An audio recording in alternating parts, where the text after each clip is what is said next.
Hace 10 años comenzó el conflicto del Donbass y ahora estamos hablando de la guerra en Ucrania. Lo que era una operación de guerra híbrida, guerra en la zona gris, ahora es una verdadera guerra, ya no una operación especial. Vamos a hablar con una amiga, Anfisa Motora, ucraniana de Mariupol, que seguro que nos va a contar muy bien cómo fue el conflicto del Donbass, que ella vivió, pero sobre todo también lo que le cuentan sus amigos que están en Ucrania, en las dos partes del frente de batalla.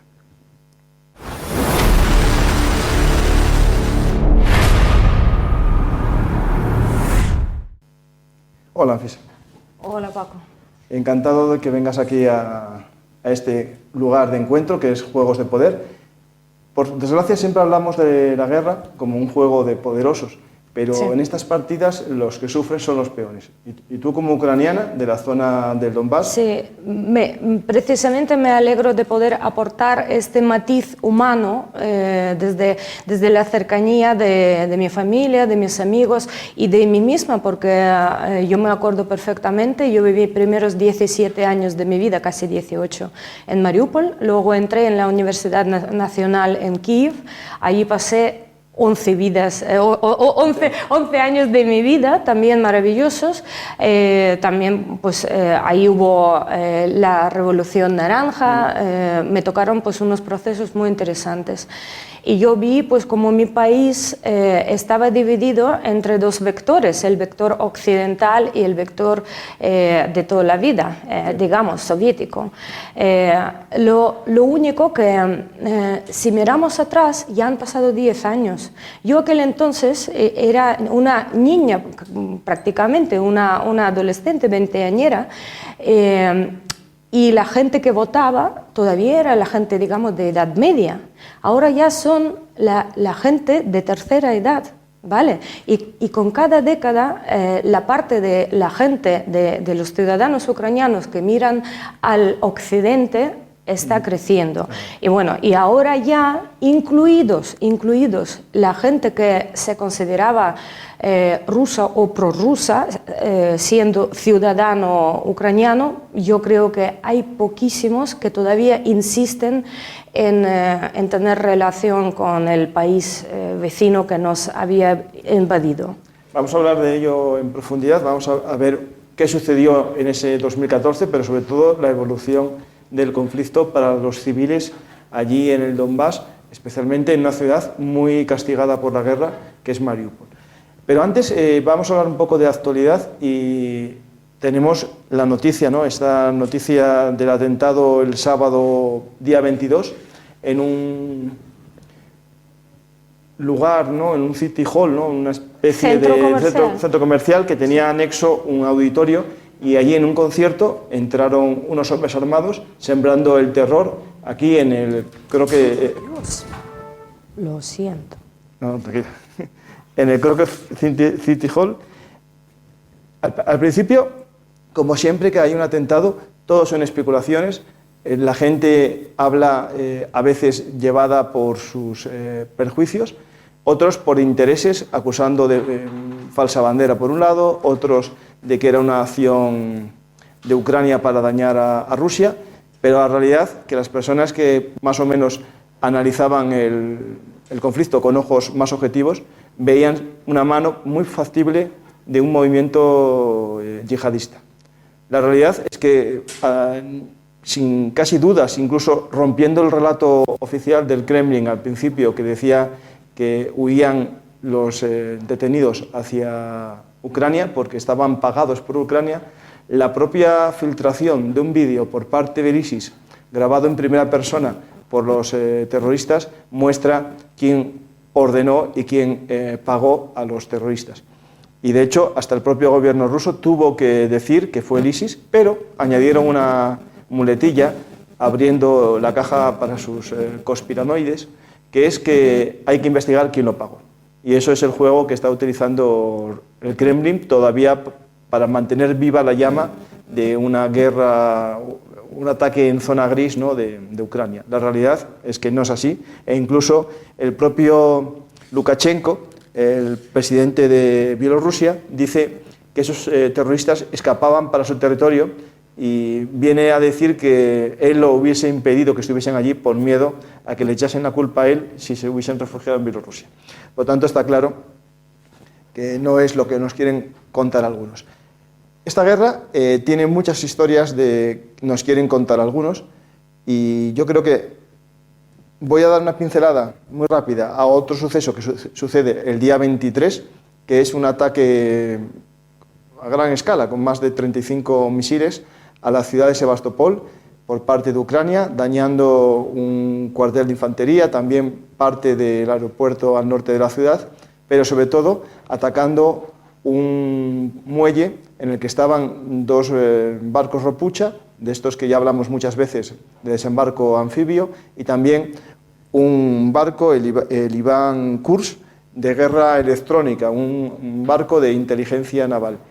Pero lo más interesante, y que nos engancha con el programa de hoy especial, es que hubo un tercer barco dañado, que no puedo decir que está hundido porque estaba en dique seco, que es un barco ucraniano, el nombre se me va, Konstantin Olshansky, otro Ropucha, pero esta vez era un barco ucraniano que en el 2014 fue tomado por los rusos y lo mantuvieron en dique seco durante todo este tiempo con la idea de sacar piezas para el mantenimiento de los demás barcos Ropucha, pero en el 2024 iban a comenzar a ponerlo en funcionamiento tras el hundimiento por parte de Ucrania de casi toda su flota de barcos anfibios. De hecho, si podéis poner un esquema, creo que os lo subí, de toda la flota del Mar Negro, a Rusia a día de hoy ya no le queda ningún barco de desembarco anfibio Ropucha. Estos Ropuchas, para que os hagáis una idea, están fabricados, o mejor dicho, construidos en Polonia, en los astilleros de Dansk. Por lo tanto, Rusia no tuvo capacidad para construirlos desde el año 90, que son el último que se construyó de esta serie, ya en Polonia, nunca en Rusia. Lo digo por si acaso alguien dice que van a construir 50 en una tarde. No puede, o no son capaces. No sé cuál es la realidad. Pues vamos a... Precisamente, que quería contaros una anécdota. Nuestros servicios secretos, que supieron que nuestro barco Konstantin Olshansky estaba en astillero, en Sebastopol, han descubierto que antiguamente, la última década, era un barco donante, como habías dicho tú, que lo despiezaban y metían pues, sus piezas en otras rapuchas rusas. Pero cuando hemos dañado a dos ropuchas muy importantes, una se llama Minsk y otra se llama Olenegorsk y Gornyak, aquel entonces eran unos de los primeros daños así fuertes. Y la propaganda rusa, pues los grandes jefes del ejército, de armada rusa, juraron a Putin que los iban a poner a flote. Vale, pues intentaban hacerlo últimos años, pero desgraciadamente para ellos y para nosotros por suerte no ha podido ser. Entonces, lo que han querido hacer, y de lo que pues cuentan nuestros agentes secretos, que ellos quisieron renovar al barco Konstantin Olshansky, a ese barco ucraniano que estaba a salvo en Sebastopol, y pintarlo, ponerle el nombre de Minsk o de Olenegorsk y Gornyak. Bueno, menos mal que no se puede clonar, vamos, porque habrían falsificado por dos. Pues, y ponerlo como un logro de los ingenieros y técnicos rusos que han podido, pues, por eso sí, y además demostrar que los ucranianos, como siempre, mienten, que los daños no eran mayores y que han podido, pues, renovar una de las rapuchas esas dañadas. Pues, ya que nos enteramos de este plan ridículo, pues, dijimos, pues nada, para nadie, no va a ser para nadie. Pues ese no va a ser para nadie, es parecido a lo que piensa Rusia con el Donetsk, ¿no? Es decir, si no es mío, no es de nadie. Sí. Vamos a hablar de esto, que es lo que nos va a contar muy bien Anfisa, que es el Donbass y la crisis desde el 2014. Quiero empezar con un dato que es muy manipulado por parte de ciertos comunicadores, geopolíticos, expertos en temas militares, que quieren justificar la invasión rusa de Ucrania basándose en el conflicto del Donbass, diciendo que desde el 2014 había 15.000 muertos civiles en Donetsk por culpa de los bombardeos continuos por parte de Ucrania, y la realidad es que hay 15.000 muertos, pero son 15.000 muertos en todos los años, pero sumando civiles y militares. Ahí tenemos un poco unas gráficas de los civiles muertos. Los que están en un color son los rusos y los otros son los heridos, ¿no? Muertos y heridos. Si os fijáis, no suman mucho, pero en otra gráfica que tengo ahora, que si podéis poner la otra gráfica, que me parece más espectacular, si os fijáis, eso que veis subiendo al final es el comienzo de la guerra en el 2022. Lo de abajo, una línea que está muy cerca de cero, es los muertos en el conflicto en el 2014, cómo va avanzando desde un pico máximo de 2014 con unos 4.000 muertos, va descendiendo y ya después se mantiene muy bajo hasta el 2022. Es decir, la causa que dijo en aquel momento Putin de que se había recrudecido el conflicto del Donbass y que se producían muertes continuas de rusos en Donetsk, por ejemplo, en la ciudad, es un dato falsificado o malinterpretado intencionalmente. Si os podéis fijar cómo sube justo en el comienzo de la guerra. Aparte, hay un personaje que dio la razón a esta gráfica, que es Prigozhin, que dijo que en uno de sus vídeos antes de su Wagnerada, que la guerra la comenzaron por unos intereses que no eran realmente los intereses de Rusia y que se basaban en un dato falso. La guerra era una guerra entre soldados, en los que se disparaban entre los soldados con muy pocas bajas civiles. Por desgracia, los muertos siempre existen en las guerras, los muertos civiles también, pero yo os voy a dar unos datos que saqué de una página de las Naciones Unidas y de la OCDE, que son 14.000 bajas en el conflicto desde el 2014 al 2022. Bajas mortales, ¿vale? Muertos. Civiles, 3.393 de ambos lados de la guerra, ucranianos de ambos lados. Del ejército ucraniano y voluntarios de Ucrania, 4.641. De milicianos de Donetsk y Lugansk, 5.772. Y fuerzas del ejército ruso, desde el 2014, entre 400 o 500. Si os fijáis, la suma se acerca a las famosas 15.000 que dan muchos medios y muchos influencers de YouTube, pero es una falsificación, porque ellos dicen que son civiles y la realidad es que son bajas, la mayor parte de ellas militares, de ambos bandos, que es lo normal en una guerra.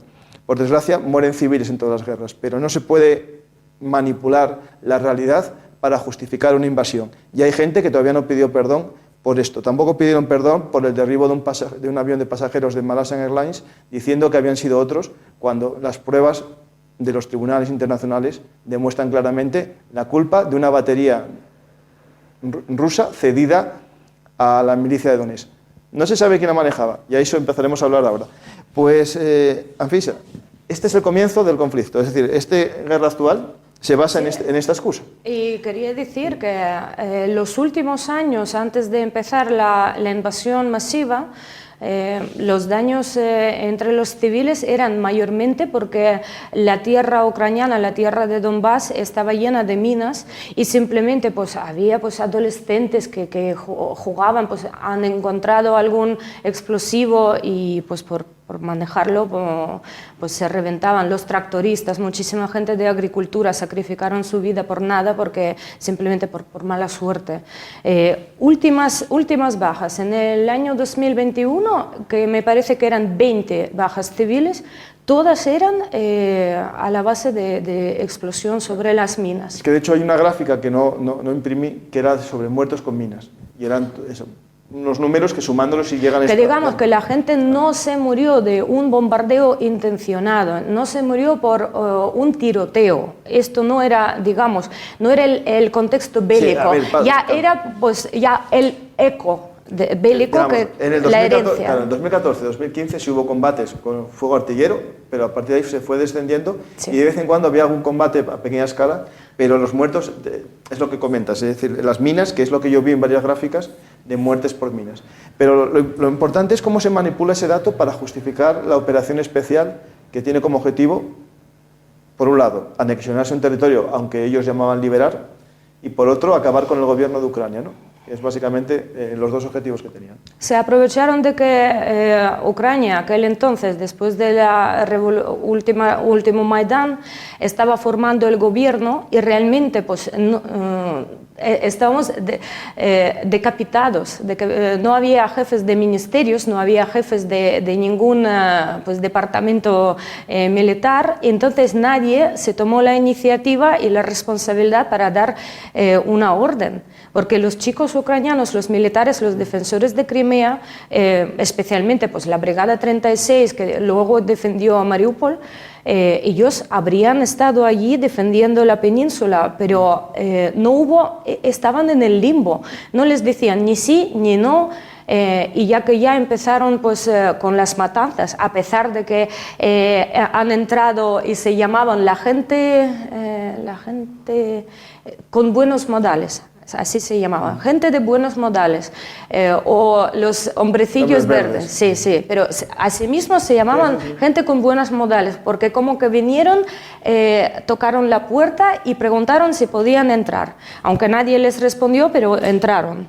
El equipo de Girkin, o Strelkov, como queráis, primero pues, intervino en Crimea, eran aquellos hombrecillos verdes, y luego pues, pasaron, por cierto, que allí no está claro, esa página de historia todavía no está escrita, porque Girkin, siendo muy ambicioso, decía que era su mérito propio, que él ha tomado la decisión de avanzar a Donbass. Aquel entonces han tomado una localidad de Sloviansk, que es una localidad, no es una ciudad grande, es una ciudad mediana, unos 50.000 habitantes por ahí, pero es muy importante. La ciudad de Sloviansk pues, tiene su industria, es una ciudad próspera y tal. Entonces ahí establecieron su primer cuartel y eran 4 gatos raros junto con algunos traidores. Y gran parte de ellos rusos. Sí, claro. Claro, esto es importante decirlo, claro, que venían de Rusia y que no eran ucranianos. Primero, era el grupo armado de Strelkov-Girkin que bajaron desde Crimea, prácticamente pues han hecho un ataque relámpago a Sloviansk. Allí, ¿quién los apoyó? Pero ahí entraron desde Rusia. Desde Crimea. ¿Ah? Han seguido, digamos, su misión oficial dada por Kremlin era anexionar Crimea, ¿vale? Ayudar a establecer ahí el dominio ruso. Pero Girkin-Strelkov con su brigada pues, han decidido avanzar. Aunque yo creo que Kremlin aquel entonces no tenía la intención oficial de anexionar a Donbass. Sí, pero esto ha sido un acúmulo de circunstancias y han visto pues, que han podido, especialmente gracias a unos que otros traidores en las fuerzas de Ucrania, no tanto en las fuerzas militares, sino de cuerpo de policía. Especialmente nuestro SBU, que es como FSB ruso, pues ahí siempre había un buen porcentaje de topos puestos por Kremlin. Claro, no, que venían de la época soviética, seguro. Sí, y jóvenes incluso. Hay un tal Khodakovsky, que es el jefe de todas las estructuras de fuerza en la DNR, en la República de Donetsk. Pues este era jefe de SBU en la región. Y es un chico, hay que reconocerlo, es una persona muy inteligente, muy astuta y muy cruel. Y este era, digamos, portador de Ruski Mir y se unió encantado a toda esta movida. Gracias a él han podido asaltar el cuartel de policía en Donetsk.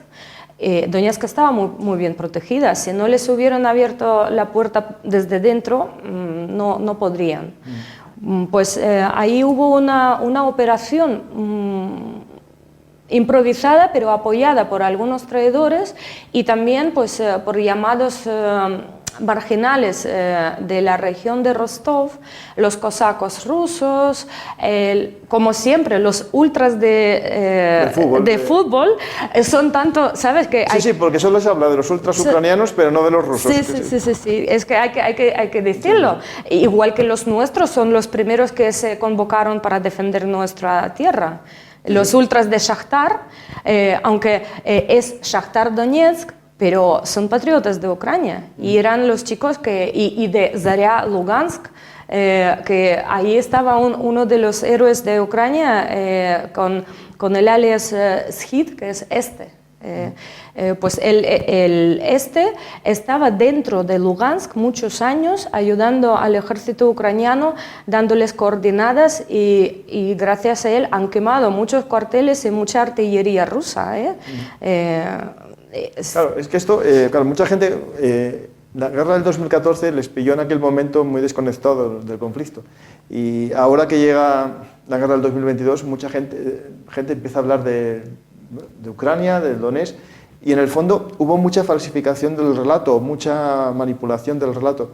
En primer lugar, muchos ahora, en el 2022, hablan de que todo pasó por una persecución a los rusos en el 2014, cuando la realidad, que yo sepa, fue una disputa interna entre ucranianos en una versión que querían ir más hacia la Unión Europea y otros quedarse en una relación económica con Rusia. Ahí estaba el gobierno de Yanukovych, ¿no? Y Yanukovych al principio había prometido a sus votantes un acercamiento a Europa, si iba a aprobar una ley de desconexión, o un poco más bien de conexión a Europa, pero cuando, claro, el 50% de la economía de Ucrania y sobre todo el gas venía de Rusia y el resto era de Europa y el resto del mundo, ¿no? Entonces, al parecer, Yanukovych, por intereses X, obedeció una orden de Rusia, ¿no?, de Kremlin, de que frenase, ¿no?, ese proceso de unificación con Europa y se quedase, volviese bajo los brazos rusos, ¿no? Y eso fue lo que comenzó el proceso conocido como el Euromaidán, ¿no? Lo digo porque mucha gente nos pilla un poco esto fuera de mano y claro, ese proceso de Euromaidán, muchos lo llaman un golpe de Estado.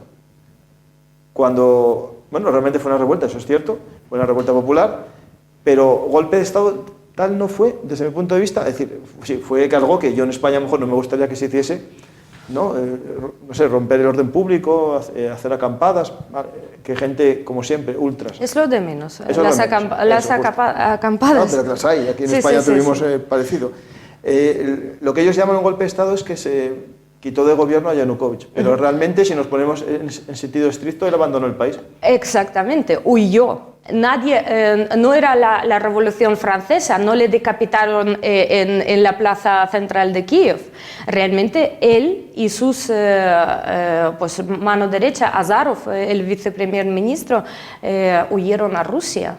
Han abandonado totalmente el país. Y ahí el Parlamento en un vacío de poder. De hecho, en el Parlamento el partido de regiones, se llamaba el Partido Azul, el que se apoyaba a Yanukovych en sus diputados, nadie les perseguía y siguieron su trabajo, los que quisieron. Por supuesto, porque sabían que con el cambio de gobierno van a perseguirlos por los crímenes, primero por los crímenes de corrupción, porque era un clan de oligarcas prorrusos y hasta rusos, algunos de ellos tenían pasaportes rusos, y que al cambiar el poder pues les iban a mandar a la cárcel. Y después el Parlamento tuvo que buscar una forma de cambiar al presidente por abandono y se hizo una votación dentro del Parlamento y le nombraron un nuevo presidente, ¿no? Temporal. Y ahí fue cuando estalla primero los hombres verdes en Crimea y después en el Donbass, con esto que comentas, que es muy interesante porque es algo que yo leí en varios libros, que no estaba mejor preparado por el Kremlin, sino que el Kremlin se aprovechó. Exactamente, pero inmediatamente. Sí. Yo estoy segura que los rusos no se puede subestimarlos. Es la gente muy preparada y son herederos de la Unión Soviética en todos los sentidos. Y lo mejor que tienen es la propaganda y la estructura, la nomenclatura y el sistema de fuerzas internas, de represión y también de estrategia de atacar en diferentes puntos del mundo, especialmente a los vecinos. Yo creo que estos planes de posibles guerras, de posibles invasiones, de posibles anexos, de posibles conflictos internos, incluso cómo podría ser una guerra civil dentro de Rusia, cómo podría ser varios escenarios, ya lo tenían desarrollado en la Unión Soviética. Eso tienen todos. Entonces, Putin pues, ha heredado las carpetitas plan A, plan B, plan C y así todo el abecedario que quieras. Y ya que lo rodea también la gente preparada, pues han visto que esto parece a tal plan y simplemente pues tenemos que reforzar por allá, por acá. En 2014, cuando empezó en el Donbass, empezaron con las armas, digamos, de armas de fuego. Pero en unos pocos meses ya habían tenido artillería, ya habían tenido el sistema Buk, ya habían tenido tanques, ya habían tenido de todo. Claro, es cuando entra a hacer esa misión, en parte la Wagner, con soldados experimentados, y también posteriormente el propio ejército ruso va mandando unidades sin emblemas para que hagan rotaciones en Ucrania. De ahí vienen los 400 muertos del ejército ruso, porque estaban. De hecho, en la batalla del aeropuerto, están ellos, en la batalla del aeropuerto de Donetsk, y en una batalla que no me acuerdo el nombre, que fue donde Ucrania estaba intentando rodear por el sur la ciudad de Donetsk, les embolsaron y tuvo la mayor... Debaltsevsky Kotel, la bolsa de Debaltsevsky. Esa fue digamos, que además ha sido una página muy trágica porque realmente han tenido tregua. Han conseguido tregua entre los dos ejércitos y nos propusieron el corredor verde. Y allí, estando ya de retirada, pues ahí es donde tendieron la emboscada y han fusilado a miles de militares ucranianos. Esa fue la mayor derrota. No murieron luchando, era otra traición que Rusia siempre miente, igual que a los chicos, a los defensores de Mariupol, que les prometieron pues, rendición digna, rendición según pues, los convenios militares. Y luego, ¿qué pasó? Pues el atentado en Olenivka, en el campamento donde los retenían. Si la gente, lo primero, lo de la bolsa fue en el 2015, pero en el 2022, si os acordáis todos, hubo la batalla de Azovstal. Sí. Que fue en una siderurgia, digo para los asturianos parecido a Celor, en la que se refugiaron parte de la brigada Azov, también de la infantería de marina y otros milicianos y civiles en los bajos, en los sótanos, y durante un tiempo lograron combatir, después se rindieron y parte de los heridos y de los soldados capturados fueron llevados a una nave industrial como hospital y misteriosamente fue bombardeada por fuego ruso.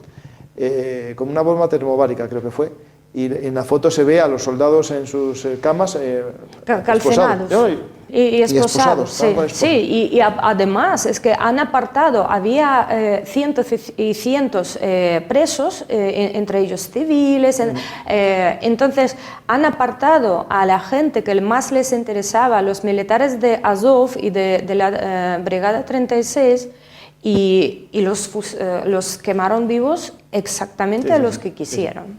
Eso fue algo que se olvidó rápidamente. Pues tenemos el 2015, que es el lugar, el pico, ¿no? Yo creo que es el pico de los combates. Después de esta bolsa se baja un poco la intensidad y continúa una guerra, lo que tú comentas, más bien de algún tiroteo esporádico y sobre todo muchos muertos por los campos de minas, porque ya Ucrania de aquella era uno de los países con más minas por metro cuadrado y ahora con esta guerra ya es, yo creo que no sé si será el primero, pero está el primero o el segundo. Que eso es una secuela que va a dejar esta guerra para Ucrania y su economía durante... en la cara de afectación medioambiental, minas y explosivos es nuestro castigo, mayor castigo que podemos imaginar, porque hoy en día pues, el terreno minado de Ucrania son como dos países Austria, como dos superficies de Austria, ¿vale? 30% de todo el territorio de Ucrania está minado. Y lo que vamos a tardar, una organización de desminaje de Dinamarca, porque Dinamarca, tú sabes, en la Segunda Guerra Mundial pues ha tenido este problema, y después de la primera ola de invasión en Donbass han mandado pues, a su ONG, a DDG me parece, se llama, pues, a sus especialistas para enseñar a nuestros técnicos a desminar el suelo, y también pues, estaban invirtiendo ellos su técnica y su financiación en esto. Pues para desminar aquel entonces, después del año 2015, el pronóstico era 5 años de desminaje. Ahora el pronóstico es de 30 años y no podemos preverlo porque después de reventar la presa de Kajovka también están dispersos los campos de están dispersos y enterrados más allá. Por ejemplo, los ¿cómo se llaman los coches de desminaje? Zapadores. Zapadores, eso. Los zapadores normalmente entran a profundidad hasta 60 centímetros.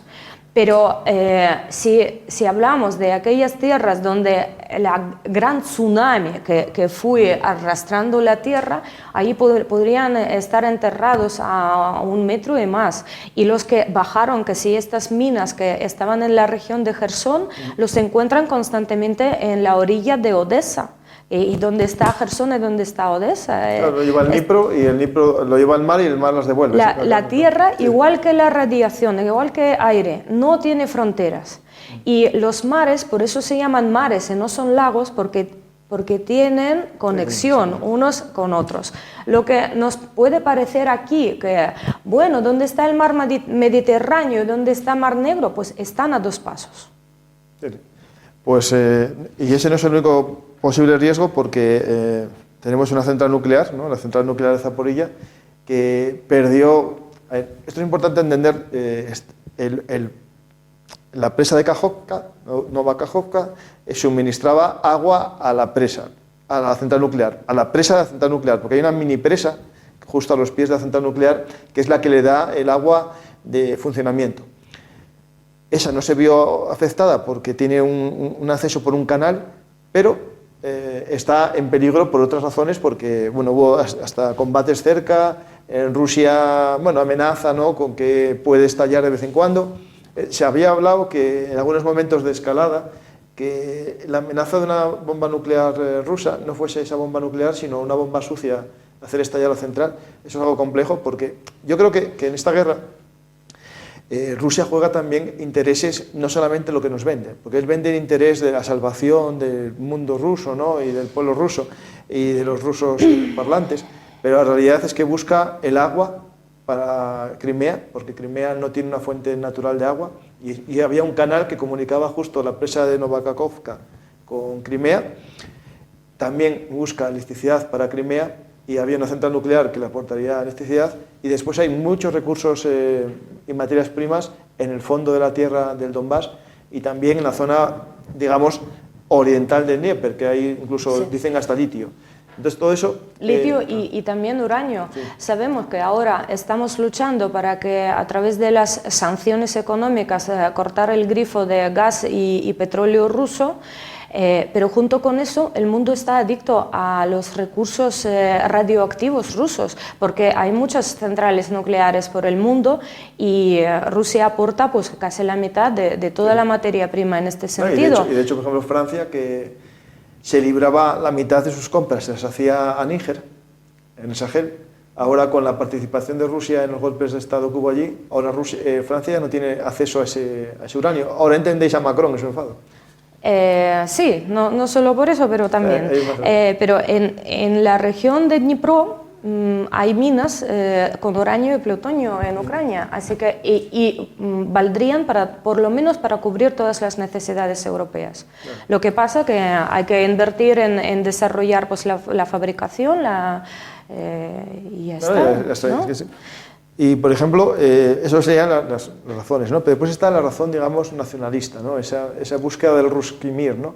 Y más que ¿qué es eso del Ruski Mir? Para que la gente... Ruski Mir, lo que es Ruski Mir. Nos culpan muchas veces en el nazismo ucraniano, no neonazismo. Pues os aseguro que miréis mejor por otro lado, porque para ellos Donbass, por ejemplo, o sureste de Ucrania, o toda Ucrania, lo primero es el recurso humano. Ellos lo que quieren es robar no solo recursos de la tierra a los humanos como si fueran alienígenas, llevarlos, y lo que están haciendo, porque estamos denunciando la desaparición de 20.000 niños ucranianos. Es importante que por eso Putin está en el Tribunal Internacional de la Haya por el secuestro de niños. Sí, aquí es importante explicar que 20.000 niños son los que tienen todavía familia en la parte ucraniana, en la parte soberana ucraniana, y los que les están buscando. A lo mejor es un niño cuyos padres fallecieron en Mariupol, imagínate, y su abuela, porque hay casos de estos, su abuela está en otra región, en el norte de Ucrania, pero a este niño lo cogieron, lo evacuaron al terreno ruso y se perdió. ¿Vale? Pero la abuela sigue Ahí hay dos cosas. Se perdió de una manera, digamos, que lo meten en un colegio interno en Rusia, o también hay otra fase, que es la adopción por parte de gente rusa de ese niño. Y les borran la identidad. No, les borran totalmente la identidad y deja de ser, que son los niños pequeños. Estos 20.000, esos son niños cuyos familiares están en la búsqueda activa, los que luchan por ellos a muerte. Y hay otros, más de 200.000 niños ucranianos que pasaron a Rusia junto con su familia, de manera voluntaria, digamos. Luego, ¿qué pasa? Que evacúan convenciendo a la gente que ahora va a venir pues, bombardeo, su pueblo va a estar en la zona de combate y tal. La familia, lógicamente, pues dice, sí, yo quiero estar a salvo. Y no les dejan pasar a la parte ucraniana, solo les proponen una salida pues, al terreno ruso. Vale, ok, yo entiendo a estas familias. Luego vienen, no les prestan servicios ningunos, no les alojan, están en campamentos como, subsaharianos, pero allí hace temperatura, pues no pueden estar ahí todo el año. Entonces, ¿qué hacen? Enseguida están repoblando a sus regiones deprimidas económicamente con estas familias ucranianas. Murmansk, Khabarovsk, toda, Siberia profunda, pues por allí. Claro, esto que estamos hablando, que es el proceso que unos llaman de rusificación, ya hace no sé cuántos programas os comenté que para mí la causa de esta guerra es justo lo que acabas de decir, es el recurso humano, más importante que el recurso material. Rusia tiene un problema muy grave, primero, de demografía, también como muchos países europeos, pero con un hándicap que yo creo que es mayor, que es su nacionalismo. Es decir, ellos no quieren mantener la balanza de población con población de los TAM, por ejemplo. Y justo estos días se está viendo un pico en el odio a los emigrantes de los TAM, en especial por el atentado del sábado por parte de un tayiko. Están comenzando expulsiones e incluso hay un debate en Rusia de quitar el visado, de exigir, mejor dicho, visado de entrada a los países TAM. Y hay una lucha interna ahí, porque claro, ¿qué pasó? Que ellos tienen mucha población rusa también, de origen ruso, en Kazajistán, por ejemplo, y sería limitarles el acceso. Ahí yo veo una herramienta que van a hacer, y podemos hoy escribirlo en FISA, que es que van a hacer lo siguiente. En Kazajistán, si les exigen visado, van a dar pasaportes a los de origen ruso, como hicieron en el Donetsk y Lugansk previo a esto, o como hicieron en Georgia y en todos los lugares, o en Estonia, que también los ofrecen. Ellos tienen su política de, previamente a una fase de invasión o una fase de conflicto, dan pasaporte ruso a la población, y así ganan una quinta columna muy potente en ese territorio. Y Kazajistán, la zona norte completamente, es de población rusa. Si exigen visado a los kazajos, Ya verás cómo van a empezar a dar pasaportes a todos. Yo seriamente me preocuparía estando en el lugar de los kazajos, porque últimamente la propaganda rusa está levantando una ola de odio hacia este país, y eso a pesar de que les están ayudando económicamente, porque es su puerta trasera para evitar las sanciones europeas e internacionales. Pero los rusos, es importante entender, son muy soberbios. Ellos nunca agradecen ningún apoyo por parte de los vecinos. Aunque les ayude Turquía, aunque les ayude Kazajistán, para ellos siempre van a ser churka. Churka es un término ruso para despreciar a la gente de Cáucaso, a la gente musulmana, a la gente, los llaman hasta negros y eso. Nunca van a agradecerles los favores. Sin embargo, pues les exigen máximo respeto y máxima obediencia, incluso admiración. Y en Kazajistán, pues últimamente hay unos movimientos de nacionalismo sano, digamos, de marcar la frontera, gracias, por cierto, al idioma, porque el idioma es un marker que dice yo estoy aquí, yo estoy allá. Entonces ahora pues está pasando que la gente joven de Kazajistán se empeña en estudiar su propia cultura, su propio idioma, tienen un renacimiento nacional para marcar... Pero ahí van a tener, yo creo que la capital actual se llama Astana, por el hecho de que la antigua capital, que no me acuerdo el nombre, es de mayoría de gente ruso parlante. Entonces yo me huelo que va a haber algo parecido, eso, que puede haber un intento de secesión del norte de... yo te digo que no me sorprendería porque Moldavia y Kazajistán, estos hecho, son los próximos. Mira, tengo una noticia interesante de Moldavia. Moldavia, el Parlamento había intentado, había suspendido un partido político prorruso, y el Tribunal Constitucional de Moldavia considera que es ilegal esa prohibición, pero lo interesante es que existe un partido prorruso que intenta romper a Moldavia. No, ya la tiene rota, porque le quitó Transnistria, pero ahora en la propia Moldavia generar una lucha interna entre los moldavos, ¿no? Pues eso es algo que tenemos que estar atentos, que es otra parte de la guerra, esta guerra que hoy dijo Borrell en un discurso, y no quiero meter la pata, que esta guerra no es solo por Ucrania, hay más problemas, más intereses en este conflicto. Lo de Ruski Mir, volviendo a lo que es este fenómeno. Por supuesto, se apoyan, lo primero, en la cultura rusa, ¿vale? Sigue, explica. En la unión por el contexto cultural. Pero también rusos pretendían mostrar como que ellos son modelo de una sociedad próspera, y engañaron así a la gente. Por ejemplo, si vemos ahora las estadísticas de los salarios en Crimea, la gente está muy descontenta porque no llegan ni a mitad de lo que ganan la misma profesión, médico por ejemplo, lo que ganan su colega en Moscú o en Rostov. En Crimea hay una falta tremenda de profesionales sanitarios, casi 5.000. Para que Crimea es pequeño. Nadie quiere pues ir a trabajar a Mariupol. En Mariupol ahora han renovado allí un centro médico, han traído, a pesar de todas las sanciones, los mejores aparatos de diagnóstico, los quemaron en 2 semanas. No hay gente, no hay gente de FP que pueda mantener claro, porque esto. El que puede en un Ruski se va a Moscú, a San Petersburgo, claro. No, ni especialistas jóvenes, ni pensionistas, ni nadie quiere ir a trabajar en estas zonas ocupadas. Es una ruina. Sí.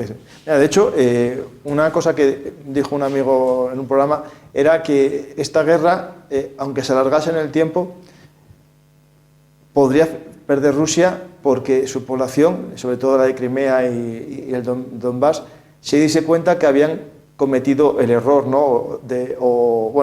de apostar por el caballo perdedor. ¿Por qué? Porque si vamos a una evolución lógica de las cosas y nos basamos en la mejora que tuvo Rumanía y Polonia frente a Rusia, vamos a ver en qué bando se va a vivir mejor en un largo plazo o en un medio plazo. Es decir, eso es lo que tú comentas, que a ellos les engañaron, los iban a convertir casi en el venidor de Rusia, todo el mundo irá allí de vacaciones, cuando en realidad se van hacia el Cáucaso de vacaciones, hacia, no me acuerdo cómo se llama la playa, bueno, la zona de Sochi, pero la costa. Bueno, y Crimea, que es una perla, como decía Neruda, que Crimea es la medalla en el pecho de Europa. Es una península guapísima, guapísima, sí. Es naturalmente paraíso. Y ahora es tan solo una base militar. No tienen ni el turismo que tenían. Y es peligrosa, está contaminada, el puente de Kerch ha estropeado el equilibrio biosférico de los dos mares, de Azov y el Mar Negro. Es una catástrofe. Pues muchas gracias, Anfisa, por este programa, por venir aquí a contarnos tu visión de la guerra. Y no solamente como, digamos, ucraniana, sino como periodista, porque das una información más allá de lo que es lo personal. Nos quedó aquí cosas personales de cómo vive un civil la guerra, cómo es el sufrimiento de las personas que tienen las familias separadas. Más adelante podrás venir, o si no, en el canal que tenemos en YouTube, lo puedes me gustaría profundizar, pero no da tiempo. Bueno, pues este es un formato de noticias rápida. Pues muchas gracias, Anfisa. Motora, acordaros de ella, podéis buscarla en redes sociales para seguir sus publicaciones. Os agradezco porque sigáis vuestra atención y vuestro apoyo a mi país. Es muy importante. Gracias.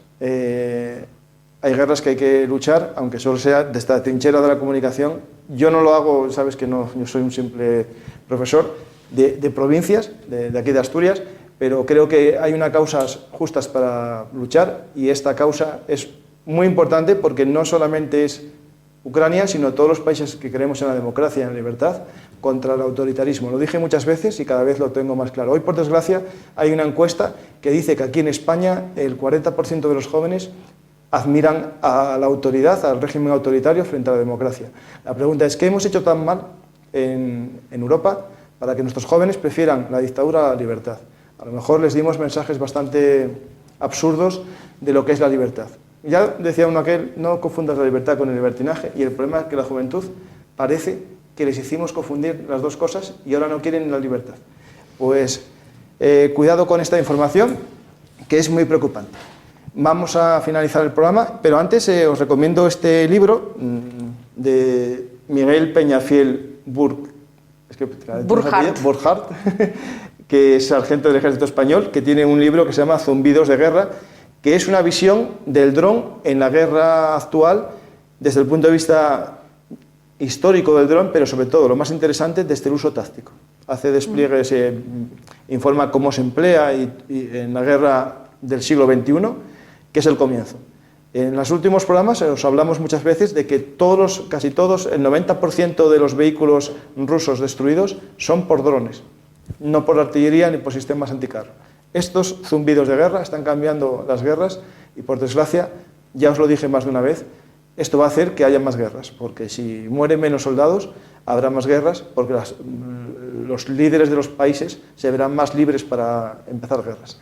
Pues gracias a todos, gracias a aquellos que nos veis en directo y a los que nos veáis en diferido en YouTube. Gracias a todos y hasta la próxima ocasión.